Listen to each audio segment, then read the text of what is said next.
That's the biggest element right here is you cannot have leadership.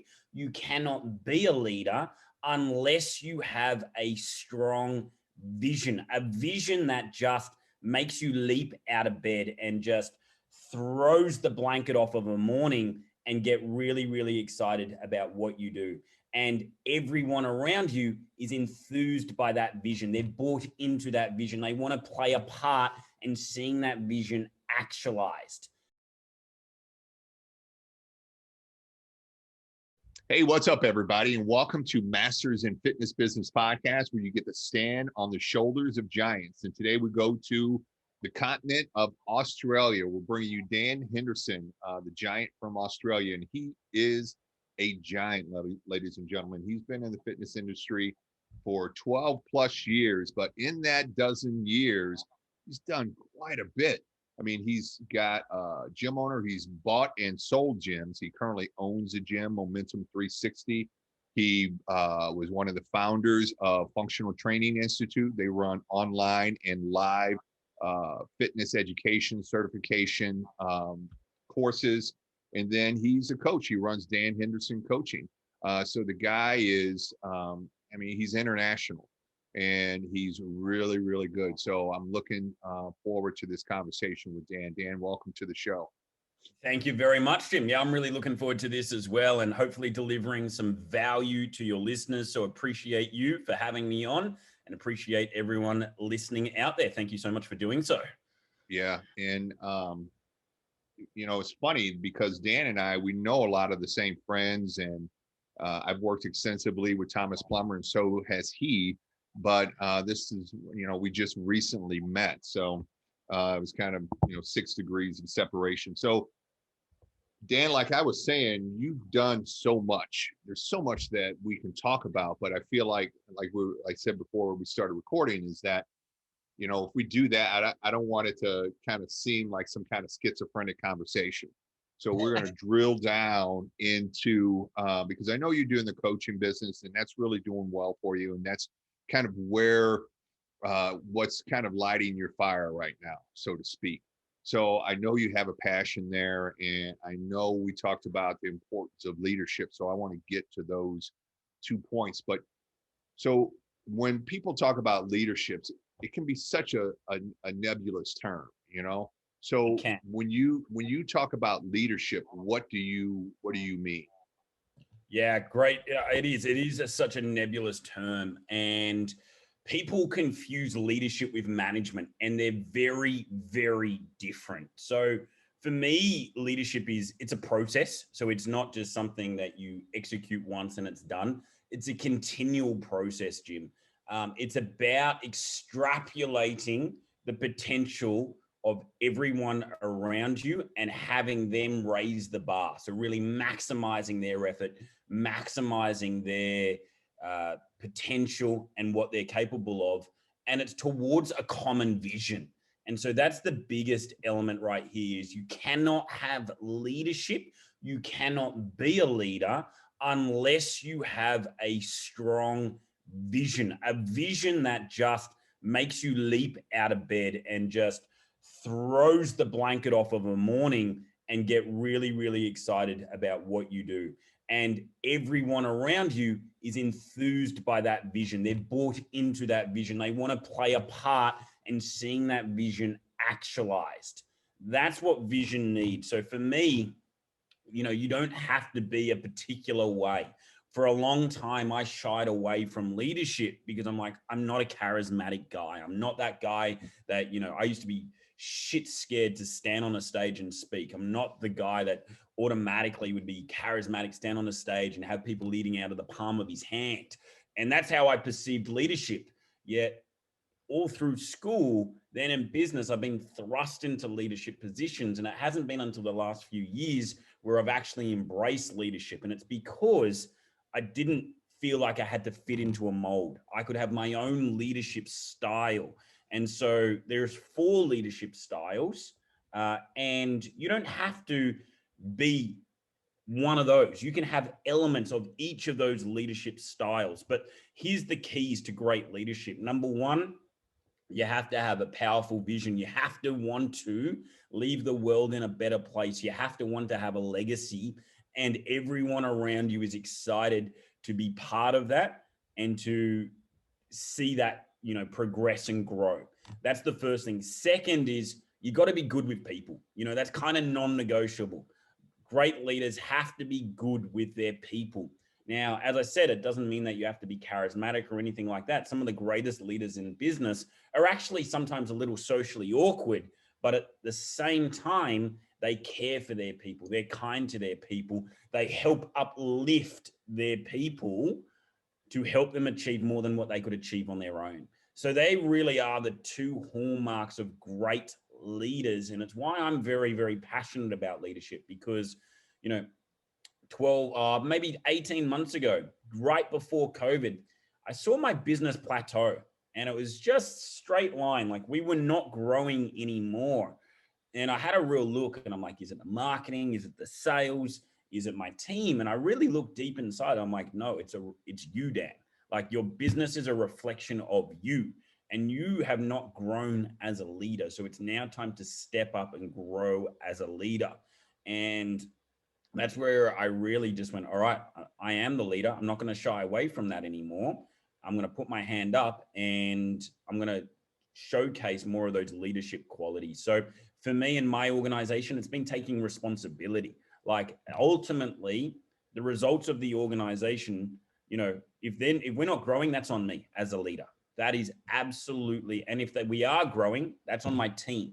So it's really for me, I was like, all right, I'm responsible for this. No one else is. We're in this position because of me. So it's, what Jocko Willink would call just that extreme ownership. So I started to take extreme ownership. Second thing I did was, a lot of the time I'd put my needs above the organizations and I wasn't even aware of it. But things like conflict, I would avoid conflict. I would forever dig my head in the sand when it came to hard conversations. And that's because it made me feel awkward. That's because I like to feel liked. And yet I wasn't putting the vision first. I was putting my own needs first. So as a leader, I have to put the needs of the organization first, not my own needs. So that's another thing that I've really worked on. The third thing is really empowering the team. So not just going, here's our vision, go and accomplish and achieve it, but team, what do we want to accomplish? What do we want to achieve? Why is it important to us? And really getting in their input and really giving them a voice and not talking from above like a sage on a stage, but really giving them an equal voice as well. So yeah, I know there's a lot there that I've just delivered, Jim, in terms of leadership, but for me, that's what leadership is. That's what it embodies. And if you want to be successful in the fitness industry, if you want to be successful in life, then you have to embody and you have to become a strong leader. I'm really unwavering in that now. Your success in business will be a direct reflection of your leadership skills. Yeah. And I agree with all of that. And it's good information. I really like that where you said leadership is not management. Management is part of leadership, but leadership is not managing. Managing people doesn't make you a leader. I really like that. And then how you broke it down. So let's unpack that a little bit. You said that your business was flatlining because you weren't taking ownership or the extreme ownership because your leadership, you weren't embracing the role of a leader. So can you give us some specific as you can examples of how you not embracing that role as a leader affected your business or where it was flatlining? Yeah, so I would really look at my responsibilities within the organization. So my responsibilities were largely around business development and sales. They were largely, where I was, responsible for growing the organization. And I would just focus on my responsibilities and not be there for the team as much as I should. So I was just really just not serving them and I wasn't uplifting them and I wasn't helping them become better in their roles. And so as a result of that, we were just spinning our wheels, and every day felt a little bit like Groundhog Day.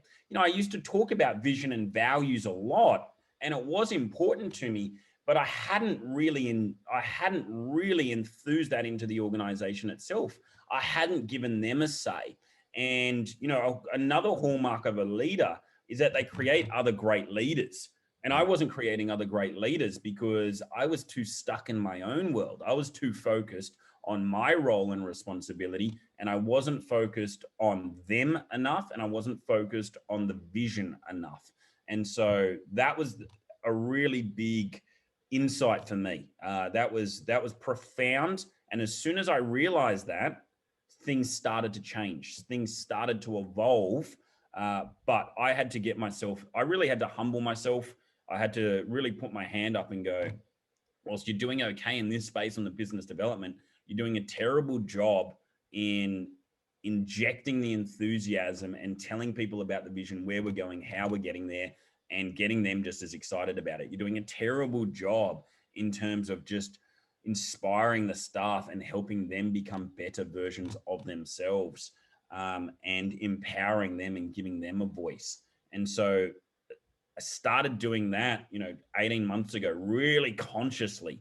This is the other thing. A lot of people go, well, leaders are born. Well, no, they're not. Like, leadership skills are skills that can be enhanced. They can be cultivated. They can grow. So yes, there are some innate leadership skills. Some people just embody a leader, but I would say a majority of it can be learned.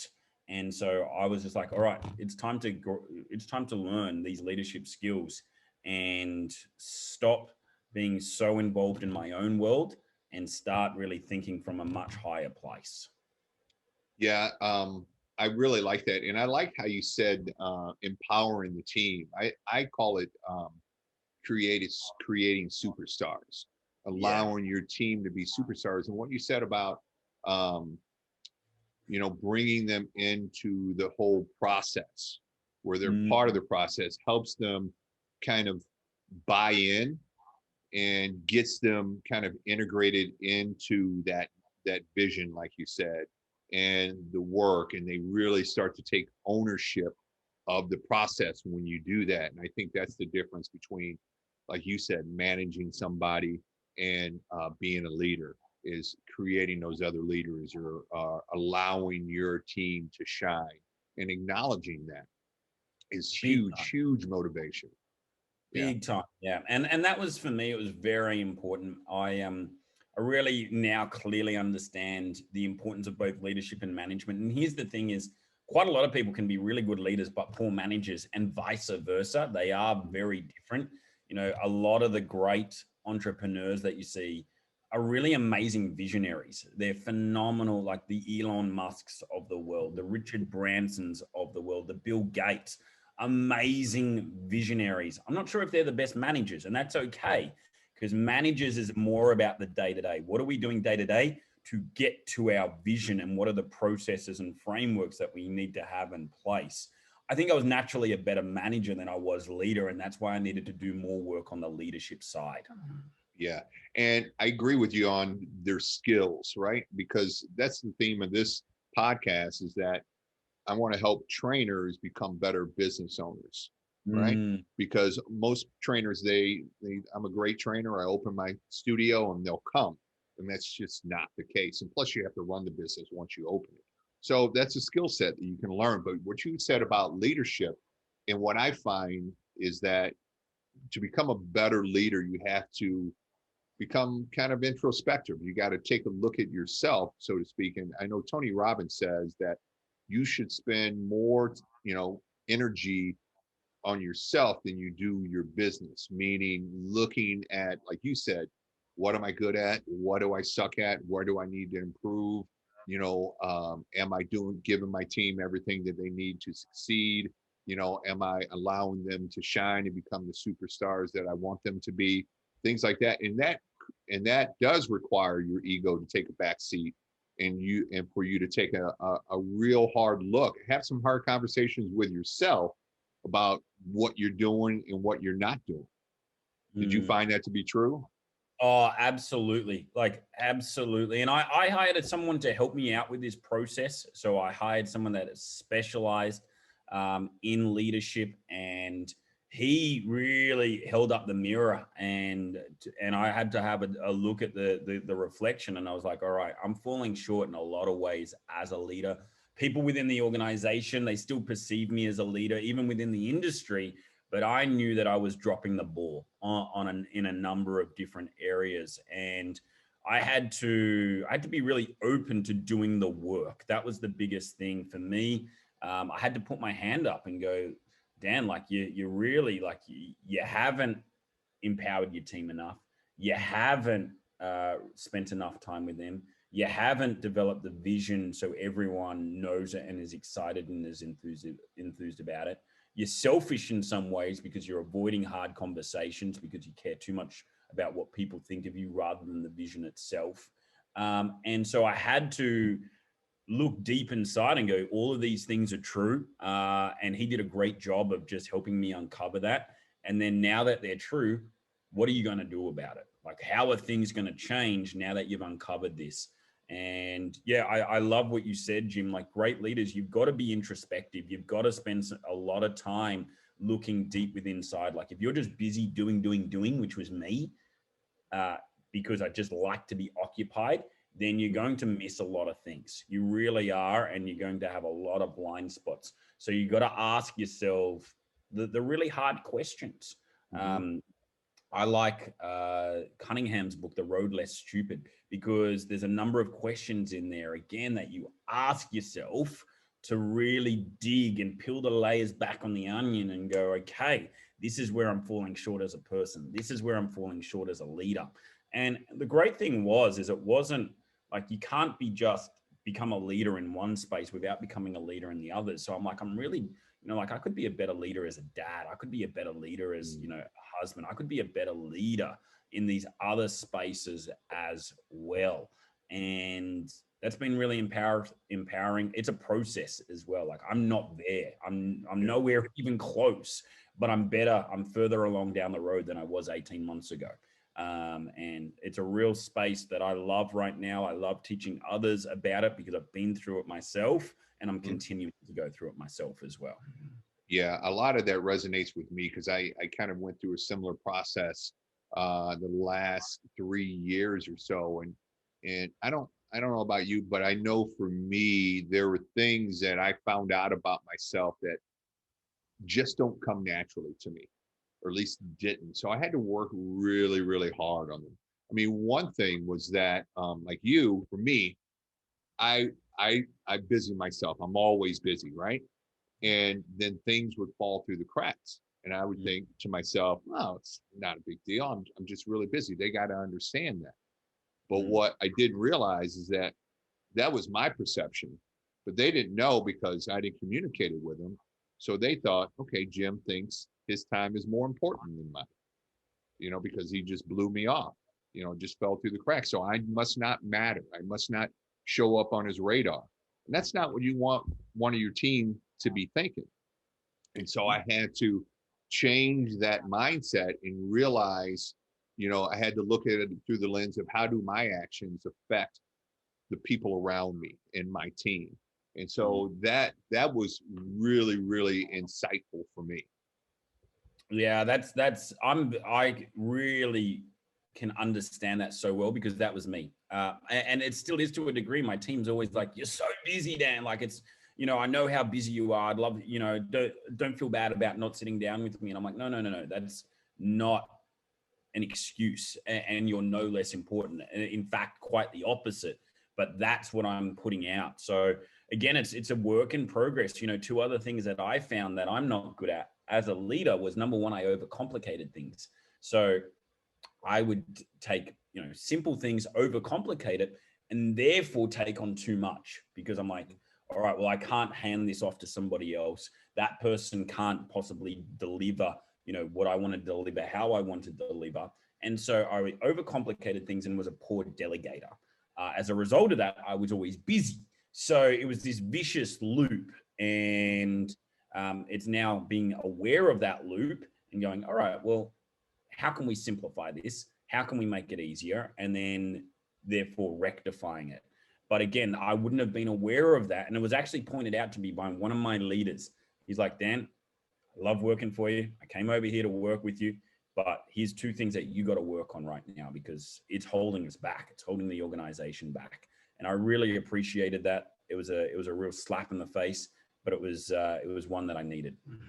Yeah, and that's one of those things, like when you do have those hard conversations with someone, even if you're on the receiving end and it's done respectfully, you really had to have a tremendous amount of respect for that person. It becomes kind of a watershed moment. But kind of to your point, what you said is like when your company was flatlining and you needed to change your leadership style to make it grow again.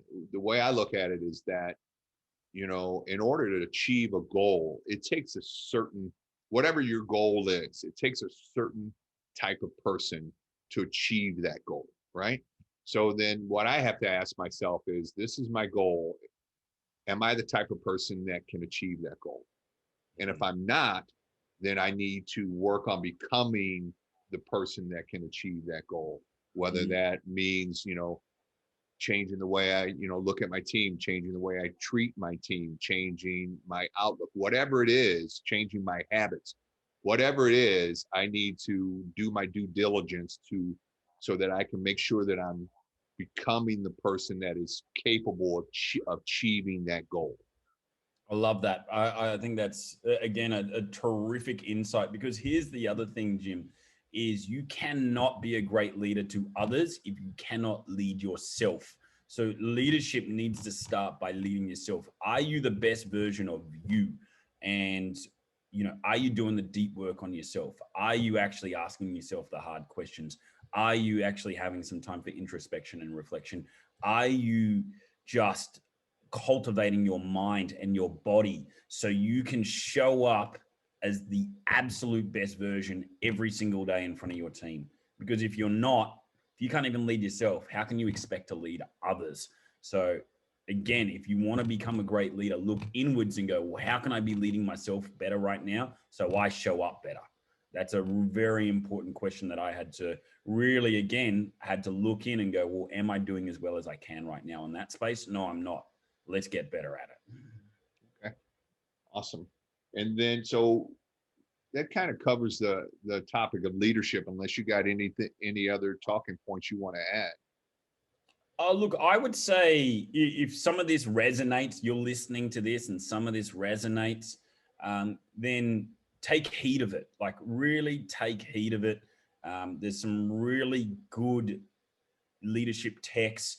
There's some really fantastic models in leadership. You know, I've got a lot out of the entrepreneur operating system and how that helps structures leadership within an organization. And guys like Jocko Willink and Jim Collins, and there's some really good people that speak on leadership. So Robin Sharma's done some great work on leadership as well, Leader Without a Title. So take heed of it if it resonates and really follow this line, because your life will be better, your organization will be better, and ultimately your impact will be better as a result of you stepping up as a leader. Yeah. And get a coach too, if you can. Yeah, absolutely. That's what I went and did, and it helped me enormously. Yeah, it creates that accountability. It's kind of like a goal. Once you say it out loud or you say it to someone, then it becomes real, right? So when you have that coach, it becomes real. So I know, speaking of coaching, I know you've been doing a lot of coaching and you've kind of steered your focus in that direction. So Correct. everybody's coming out of COVID, right? And everybody kind of got banged up in COVID. You know, some people came out better, some people didn't come out.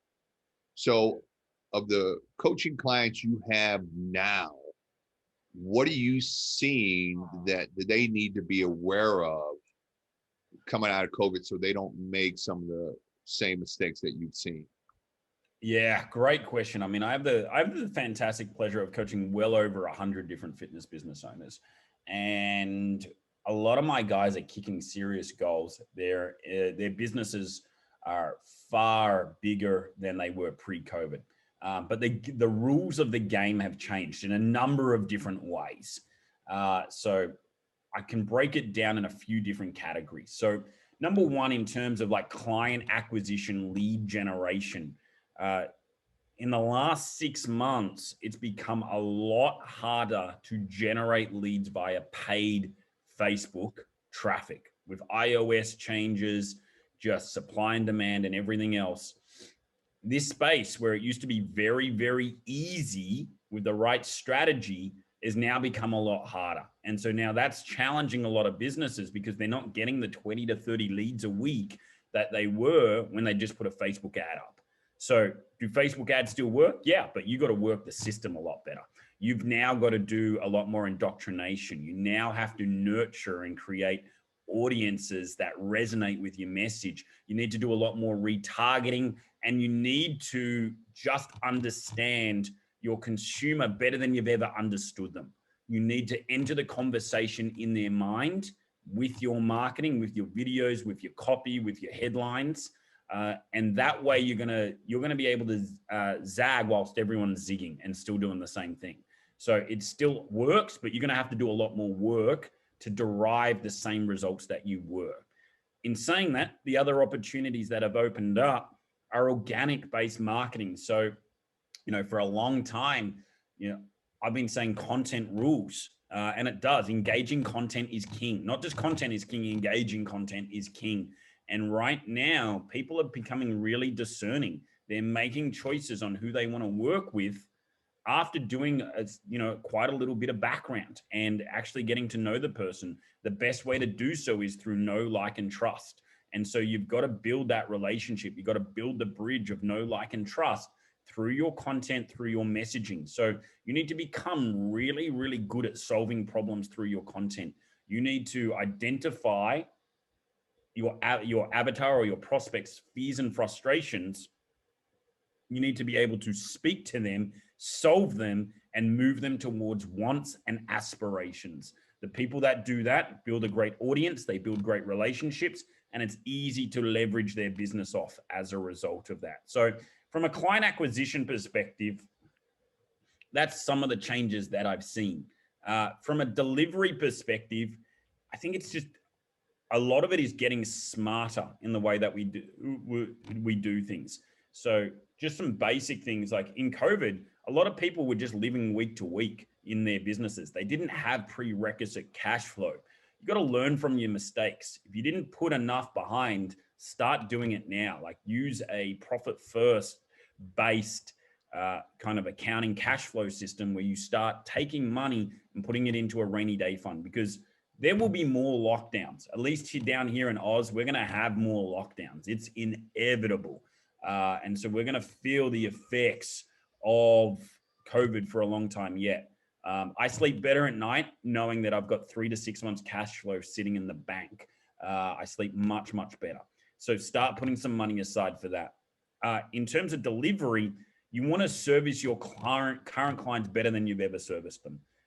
It really is stepping up your game. So, they never go anywhere. Don't give them a reason to even look down the road of that Orange Theory or that F45 or whatever it may be. Step up the touch points, step up the delivery through, now it's no longer enough just to deliver a session, but you got to be delivering, 5 key things in today's market to really stand out. You've got your delivery, which is just one of them. All right. In addition to that, you need to have an evergreen resource that you give these clients to impact the other dimensions. So whether it's on Trainerize, whether you've got a membership site built up, but you should be teaching these people about movement restoration, mindfulness, they take home mobility, whatever, home-based programs as well that they can access. It's no longer just enough to come into your facility. We need to now impact every single hour that they're not in your facility as well. So an evergreen great resource does that. It does that really well. Third element is accountability. It's something we talk about all the time, but do we actually do it? And here's the big thing, Jim, is there's no cookie cutter approach to accountability. Each individual operates a little differently. So ask your clients, Hey, would you like me to keep in touch with you weekly? Would you like me to keep in touch with you daily? Would it be fortnightly that we'd like you to keep in touch? And then personalize and tailor the accountability based off their needs and what they need. I know I've got some coaching clients, they love it when I'm communicating with them every couple of days. Other clients are like, Dan, I know what to do. Just touch base with me every couple of weeks. So I personalize the coaching and the accountability to what they need. Accountability can also be not just through your touch points and your communication, it can also be through having structured assessment and reassessment days, challenges, and the like as well. So layer in your accountability. It's one of the big things that people will be paying you for. All right, is that accountability in that coaching. Yeah, bake it into your model if you can. Oh yeah, you got to bake it in. Like it's not something you just tack on. This is part of the client experience. This is, I've mapped out exactly how the client experience looks every single touch point. This is how we do the accountability touch point. Fourth is community. So we talked about community a lot. And here's what I found about community during COVID, all right, or during lockdowns and the like. The guys that had cultivated and the guys that had really fostered great community suffered less. All right. Why? Because they just took those communities, put them online, people still interacted, and it was still their third space. It was still their space that they wanted to spend time with after work and home. And it's going to become more important. Like we've been socially isolated for a long time. So community is going to be king. But community, again, is no longer just about, hanging out in the sessions. You've got to be really organized in terms of the social events, the charity events, the competitive events that you're doing, but also how are you cultivating community online as well? How are you actually getting people to open up? How are you getting people to interact? So that's the fourth key ingredient. And then the fifth key ingredient is the coaching side. It's no longer just coaching people on a squat. Thomas Plummer always tells this story, great friend of ours, how people are coaching on, the lunge for hours at a time, and they're just missing the big picture. You got to be coaching them on behavior change. You got to be coaching them on habit building, the things that are actually going to make a massive impact to the rest of their lives. So if your model doesn't have those 5 key ingredients in this world, then you're going to be left behind. You no longer can you just do one of these really well. You have to do all 5 really well. It has to be integrated into your model, and you need to map that out. So that's been a big change for me, Jim, is ultimately what people are doing is they're getting better. All right. They're getting better at delivering the product, delivering the service as a result of what we've been through. And that's the silver lining to all of this. We're now having to step up. We're now having to step up and evolve. So, there's a couple of changes, business acquisition, the model itself. And the other thing about really prioritizing your current clientele, remember it's 7 times easier for a current member to purchase from you again. So what other layers are you introducing into your business model to support these people, give them more accountability, more resources, so they spend more money with you? So a lot of my guys now are creating wellness programs built on Trainerize, for example, where people are a lot more, open to embracing technology, online training, home-based training. And we need to leverage that to improve our product, improve our service, but it also increases our revenue significantly. Like I've got a guy, he's got 200 members. He's about to open his second gym. We just launched a wellness program within his business, $25 a week, 50 members took it up straight away like that. So if we annualize that, he's adding 40, 50K just from his existing members and supporting them better through an online product as well. So these are the changes that I'm seeing that are really like separating the good from the great in terms of the kind of post-lockdown, post-COVID industry and world. So hope that helps your listeners there, Jim, and just a couple of things I'm seeing out in the world there. Yeah, I think you're delivering on your promise of giving some good value to the listeners. There was a lot, and I want to unpack that. But before we do that, I want the wellness program. When you say wellness program, what does that mean? Kind of hidden those other aspects that you were talking about? Yeah, so he's got a mindset component in there, and he's done that really beautifully. So he's got like at a gratitude and affirmations integrated into the system in there. So he actually gives them a physical. He's gone and got made some beautiful physical, like almost like 5 minute journal types.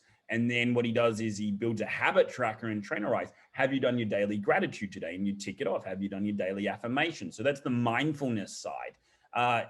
He does nutrition coaching on there. So big habits, like he focuses on 2 habits every 2 weeks that are personalized to the individual. And they're only like, they're not meal plans, they're not specifics, but rather they're the small hinges that swing the biggest doors. Are you having a, palm-sized piece of protein with every meal? Are you drinking, X amount of liters or gallons of water every day? Are you putting your knife and fork down after every mouthful? So that's the nutrition side. That's the mindfulness side. He does mobility restoration. He does 2 mobility restorations that they can access. Have you done mobility restoration 1, mobility restoration 2? And he's habit tracking all of this because, as we know, like I'm a big believer in this, and the world is showing this, is that the most successful people are a collection of the most successful habits that are practiced consistently. And so that's all he's trying to do through this wellness program. So we have mobility and movement restoration. We have mindfulness and mindset. We have nutrition and nutrition coaching. And then he's got the normal just delivery of exercise classes on top of that. So now these individuals are getting so much more than what they were. They're not just getting a sweat. That's what used to work. I used to come in, I used to, do my burpees and my box jumps and have a sweat. But no, now I'm looking at all those other dimensions and I'm influencing those because that's where the true impact is. Yeah, I like that. It goes back to kind of what I was saying is like become the person that you need to be to reach that goal. So if I need to, if my goal is to lose 100 pounds, then the person who doesn't exercise, doesn't do any mindfulness, doesn't change his eating habits, that's not the person that's going to reach that goal, right? So No, we're just a collection of our habits, right? So I need to start working on changing some of those 100%. I like that quite a bit. And then you were talking about Facebook, and Facebook is just, I don't think there's ever been a time that I've known that Facebook has gotten easier to work with. It's gotten progressively harder. And it oh yeah, doesn't look like that's going to change at all. So, no. like some people, when you talk to them about marketing, they immediately go to social media.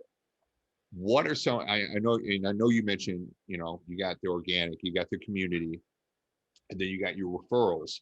But what are some other sources that people can use for client acquisition and lead gen? Yeah, look, I mean, I teach primarily 6 lead flows and they're broad. So there is paid traffic, and that's not always Facebook. That can also be Google traffic as well. Generally, it's going to be one of those two or a combination of those two.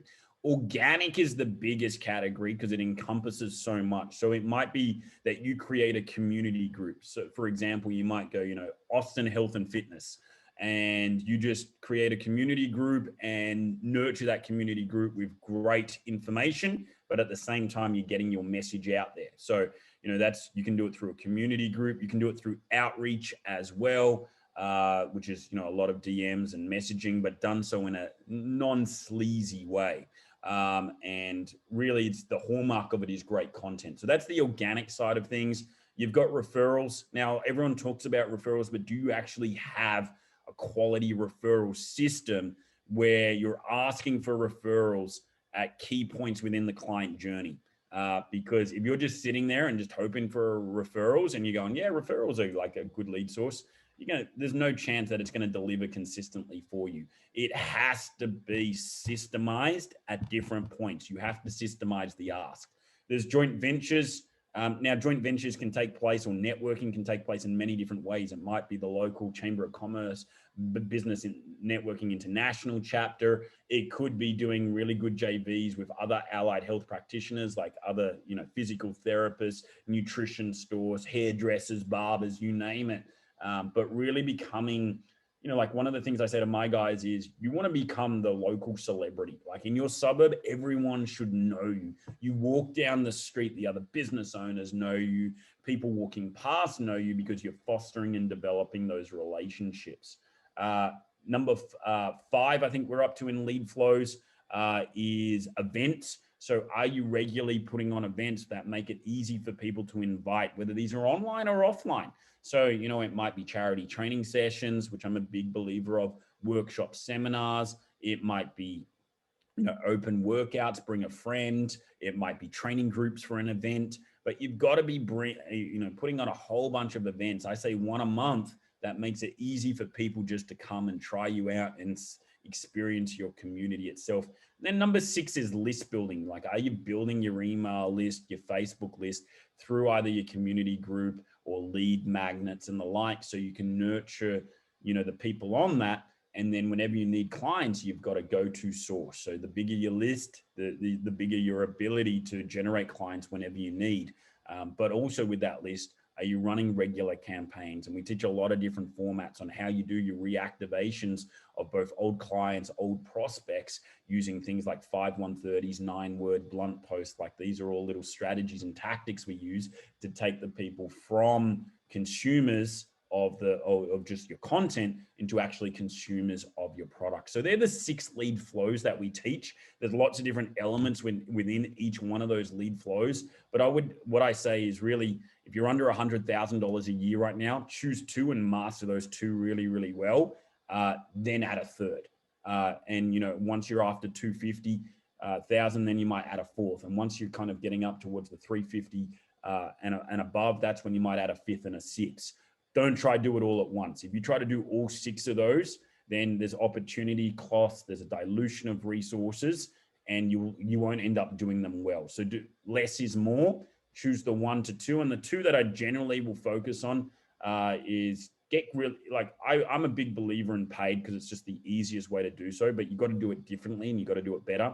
And then referrals, like, you tap into those 2, that should get you to 100,000 really comfortably. Add in organic marketing, get really good at that. That should get you to 250 really comfortably. And then you can add the other flows there on in. Got it. Dan, we've covered a lot, man. And yeah. I feel like we just scratched the surface, because, like I said, you've done so much, and it's so diversified that there's so much that we could talk about. So I would love to reserve the right to have you back on at some point. I would love that. That would be an absolute treat, my man. Yeah, awesome. So now we're going to get to the end of the show. And for regular listeners of the show, last time I had Dan on, we had a great podcast, but we're the only 2 that saw it because I forgot to hit the record button. So I've already hit Dan with my 3 questions. And he was gracious enough to understand, and I really appreciate it. It was embarrassing for me. And he's agreed to do this second podcast, which I think is actually better. But now we get to the 3 questions, so I'm gonna mix it up. So, what was the fitness business or idea that you had that you thought was just gonna be gangbusters and just fizzled and died? It never really took off, that you implemented, like either some kind of business venture or some trend that you wanted to adopt? Yeah, look, I had a few years ago, it was probably about 3 years ago, I had a software development company approach me, and they had this idea for an app, and they had huge money behind it. They had a lot of developers behind it. And it was essentially creating a marketplace where a consumer could just find a trainer, book, pay online, and the app development company would take a slice of it. And they approached me to A, be an ambassador, and B, give some insights into it. And I thought, this is going to be incredible. Like, this is going to be a multi-million-dollar business, no doubt. And I was pretty excited about it. Well, it launched. It was an absolute flop. It really didn't get off. It didn't get very far at all with it. And going back, I think we really underestimated the power of relationships. So, the marketplace didn't work because there was no relationships in place. They were just seeing profiles on an app, and we really vastly underestimated that. Not that I invested a ton of money, but there was time, there was energy, and it was very underwhelming. It was very, very underwhelming. The developer ended up pulling the pin after losing quite a bit of money on it. And that was a surprise to me at the time and a surprise to everyone involved. So it was, it was lacking the know, like, and trust. It was. That, It was. yeah, Yeah, it yeah. really, really was. It was trying to create a kind of, Airbnb, in a sense, kind of marketplace in the personal training world, but it's so relationally driven that it just did not include that, and it did not respect that enough. Okay, got it. And then my next question is, and I'm gonna ask this one again. Is, so since you've been in the fitness industry, what has been the biggest surprise that you've had to deal with that you didn't see coming? COVID is exempt. Yeah. So I've seen two that caught me off guard, but let me share one with you. So there's I know they're very popular in the US as well, but it was F45. I Mm-hmm. saw F45 really early. I knew one of the early developers and pioneers. I'd actually coached him. And so I saw it really early. And I was a real technician at that time. I had a very technical functional training institute. And so I went to a class, and I went there and I was like, oh man, this warm up is rubbish. They're welcoming an introduction to the class. This is no good. They haven't done any activation work with me. They haven't done any mobilization work with me. They haven't done, any kind of proprioceptive warming up or anything else of the nervous system. Then we get into the actual exercises themselves. I'm like, this isn't multiplanar. This isn't, and I'm judging it based off my lens at the time. I was, I was a real purist, and I walked away and I'm like, that was like, there was so many holes in there. Seriously, very underwhelming experience. And then I kind of reflected on it, and I was like, wait a second, that class was full. And it was full of Gen Pop. And were they having fun? Yeah, they were. Was the energy high? Yeah, it was unbelievable. Like the energy was out of this world. Did they walk away excited? Yeah, they did. Did they walk away better than when they walked in? Yeah, they did. And so I underestimated the experience because all I was looking at it through was my lens of the technical product itself, where it was obviously fell short and deficient, but where it just absolutely nailed it better than anything had ever done so at that time within the fitness industry was the experience that the participants derived. And, F45's gone on to be an absolute behemoth and a powerhouse in our fitness industry. And I saw it early, and I didn't think it would be where it is right now. But that's because I thought we were in the training industry, not the experience industry. And we are in the experience industry. And F45 recognized that, and they did that better than everybody else. Yeah, I think that's a one positive that we can take from all of these kind of franchise boutique studios that have popped up, is that they really do capitalize on the client experience, and they've really shined a spotlight on the importance of that, and not so much all the technical programming stuff that trainers really care about. Yeah. It's just the consumers, they want to feel like they're part of something, they're part of some community, they're doing something positive for themselves. They feel appreciated. They feel energized and inspired, right? So that's what the consumer's looking for versus the trainer, like you said, who's looking for, multiplanar work, proprioception, warm up, activation, all of these things, full range of motion, functional movement, all of these things. But the average consumer really doesn't care. They figure something is better than nothing. So, and then I got a couple of other questions. So I was having a conversation with this young trainer who has a exercise science, 4-year exercise science degree. And he said something really curious to me. He said, and at least I found it really curious. He said, I don't think I can make a career out of being a personal trainer. And that really, it really caught me off guard, because I thought, well, now it's easier than ever to make a career out of being a personal trainer. So what would you say to like that trainer, some young trainer who thinks, oh, this is just kind of a transitional job, and I can't really, make a career out of this, meaning I can't, make a lifelong go of it where I can, build a life, build a family, all of those things. Yeah, I mean, that's a limiting belief that he has about the industry and his role within the industry as well. So I'd be shining a light to that and saying, well, that's not the case.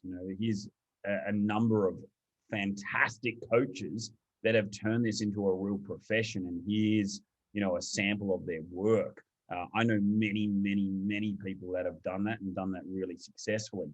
Second thing would be really understanding what he wants. So what do you want from your career? What do you want for it to look like? What is important for you? And then designing it based on that as well, and showing, really showing him that it can be accomplished and achieved, and this is how it can be done. So look, I think there's two things. Number one, if he's got a limiting belief, an absolute belief like that, and we need to shine a light on that. Number two, we actually got to get to the heart of what he wants and then show him how that's actually realistic and achievable in doing so. And, I only used to hire originally when I opened my first personal training studio. I had a 5-year university degree, college degree.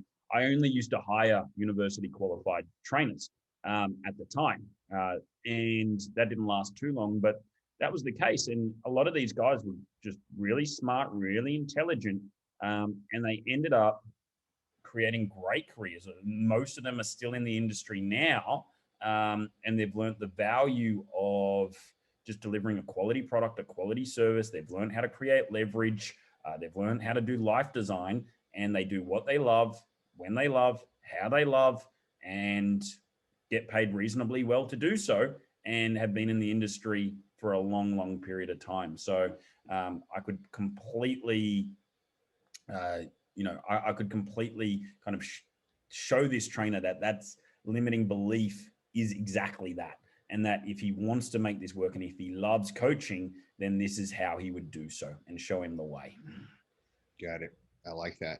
And then my last question is, I'm looking forward to this based on your last answer. And plus you've already listed so many resources like the Road Less Stupid and Jocko Willink, and I think one other book you mentioned. So my last question is, where do you go for personal and professional development? Hey, great question, Jim. Look, what I try to do is I try to identify specifically the skill or the knowledge that I'm trying to acquire. So I will traditionally identify a gap, i.e. leadership, and then go and seek the best resources in that space. So, for example, right now, I've been speaking to our mutual friend, very good mutual friend, Thomas Plummer. And Thomas Plummer said, Dan, you need to be talking more about experience. We are in the experience industry, not the fitness industry. I said, I agree, Tom. Who is the best in this space? And Tom gave me 4 books that I need to read. One of them I'm almost finished right now, and it's been mind-blowing, is How to Never Lose a Customer Again by Joey Coleman. If every fitness business followed the 8 phases that he shares and the 100 days of the first 100 days in the customer experience, we would have more referrals, better retention in our businesses. So that's a great place. When it came to leadership, I was like, well, who is the best in leadership right now? And I went and found that person. He was from the Entrepreneur Operating System and helped me enormously, not only with my own leadership skills, but integrating that into the company itself with different systems and frameworks. I struggled, as I referred to previously, with delegation and just managing my own time and energy. I was just always sacrificing myself and just working harder.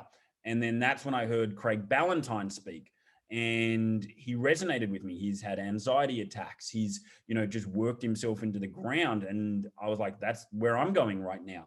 So I went and sought him out, and I flew over to Santa Monica, spent some time with him, and have been coaching with him for the best part of like 3 years now. and he's helped me get really dialed in that as well.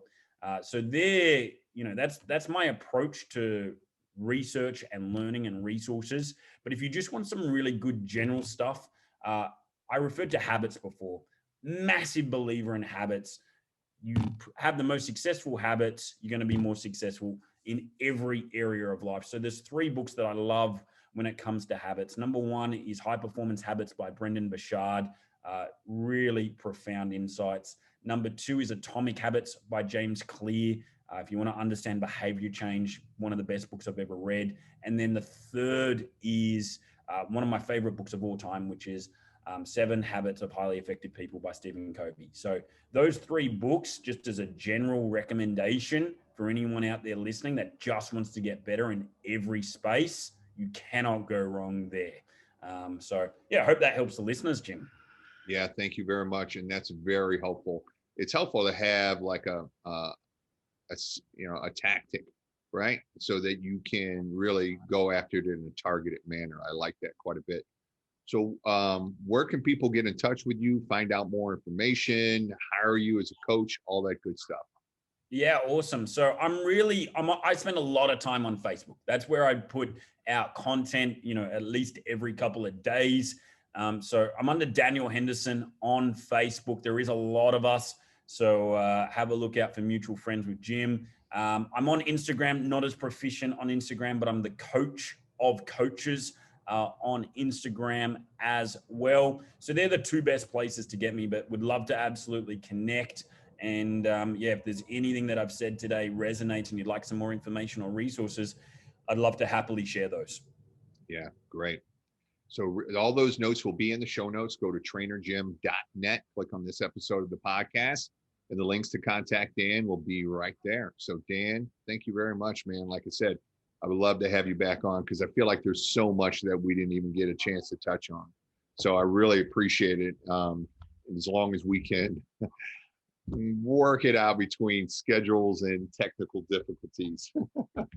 It's been a challenge, but it's been one well worth it, Jim. So thank you for having me on. Really appreciate everything you're doing for the industry. I appreciate, you just serving it and looking forward to serving it with you more so in the future, my man. Yeah, great. All right, Dan. Well, thanks, man. Well, have a great day, and I'm going to eat dinner. Because it's 6 p.m. my time, and what time is it your time? Around 8? Yeah, it's 10 to 9. So it's we're just starting our day on a Tuesday morning in the future here. Yeah, in the future. I like that. All right, so we'll have Dan back on so you can see what the future of fitness looks like. All right, Dan, thanks a lot, man.